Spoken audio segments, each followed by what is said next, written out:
Thank you, Dr. Abdurrahman, and thank you for giving me this opportunity. I will be quick because I don't have much time, only 5 minutes to finish my presentation. So I will present a case that serves as an introduction of the upcoming presentation of a step up and step down therapy. So let's start by the definition of a step up therapy is approach in treatment that involves initially using a less aggressive or lower intensity intervention. If the desired response is not achieved, subsequent step or intervention with the higher intensity or potency are implemented. So opposite of step up or step down is approach where treatment begins with the higher intensity or more aggressive intervention. If the desired response is achieved and maintained, the treatment intensity or potency are gradually reduced over time. So patients with the GIA can be effectively managed. Some may not respond well or achieve long-term remission. To address this, treatment can be escalated in the stage based on the current recommendation. Another approach to start aggressive therapy early, which improves long-term outcome and prevent joint damage. This strategy takes advantage of crucial time frame known as a window of opportunity. So we'll start with the first case I have, 9 years old female.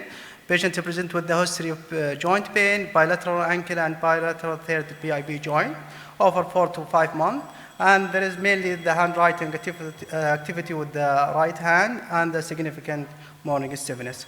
Unremarkable systemic review and also the family history, no rheumatic or other autoimmune disease in the family. Examination, we found the patient that third sign of arthritis in bilateral third PIB joint and right fourth MCB joint and bilateral ankle. Unremarkable in the other systemic examination.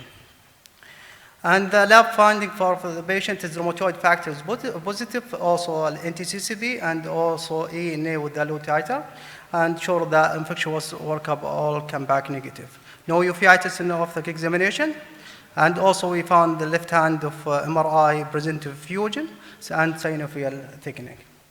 For this patient, we are starting for prednisone with the tapering plan, also weekly methotrexate and adalimumab for every other week. Other case I have is 6 years old. The patient present with the history of bilateral wrist and bilateral knee and right middle BIB joint pain over the 7 month and significant morning stiffness.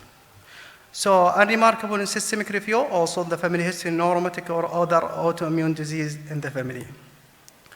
So in examination, we found the patient is sign of arthritis, bilateral wrist and right middle BIB joint and bilateral knee. So an systemic examination is unremarkable, and also the lab finding negative rheumatoid factor and NTCCB, the opposite side of the first case, and ENA with the low titer 1 to 80.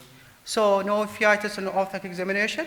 MRI finding for the patient is present of fusion and synovial thickening. So for this patient, we are start with prednisone with the methotrexate. Later on, the patient present with the moderate disease activity after 3 months. So will lead to the escalation with the adalimumab. So what the best strategy to treat the new onset of GIA? Step down or step up? We'll see with the next presentation. Thank you.